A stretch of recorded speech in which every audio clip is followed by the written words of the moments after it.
Tanggal 26 September 1983, pukul 12.15 dini hari, dunia hampir berakhir.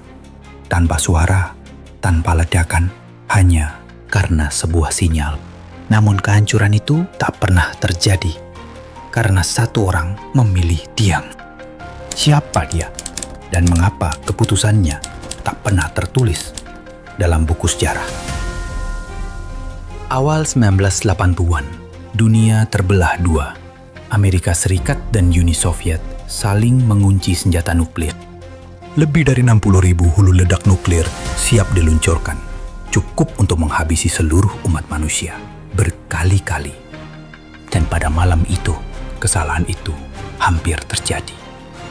Alarm berbunyi, tapi bukan di Washington, bukan juga di Moskow, melainkan di sebuah ruang kendali kecil tanpa jendela. Stanislav Petrov, bukan presiden, bukan jenderal, hanya seorang perwira bertugas di malam minggu. Tugasnya sederhana. Jika sistem mendeteksi serangan, ia harus melapor. Dan Soviet akan membalas dengan nuklir. Tak perlu perdebatan, tak perlu bukti visual. Hanya sebuah laporan. Dan tombol pun akan langsung ditekan. Tapi malam itu, saat sirene serangan berbunyi, Petrov tidak membuat laporan. Sistem mendeteksi 1, 2, sampai 5 rudal balistik meluncur dari Amerika Serikat hanya 20 menit menuju Moskow.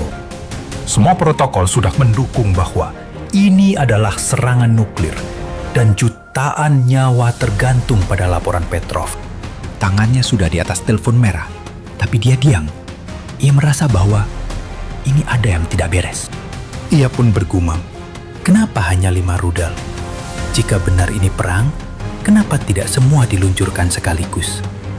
Petrov pun memutuskan untuk tidak melapor. Insting dia meyakini bahwa ini adalah alarm palsu. Tetapi jika dia salah, Uni Soviet akan hancur. Negara yang ia cintai akan musnah karena satu laporan yang tidak dia kirimkan. Tapi, bagaimana kalau dia benar?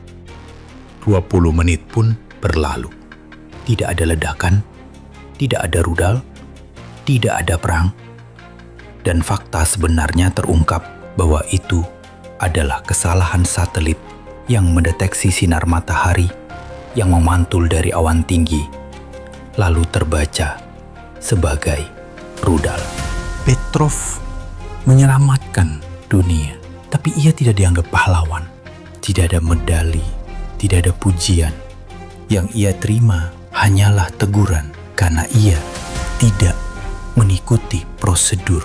Setelah kejadian malam 26 September 1983, malam saat Stanislav Petrov menyelamatkan dunia dari kemungkinan perang nuklir, hidupnya justru tidak berubah menjadi pahlawan nasional.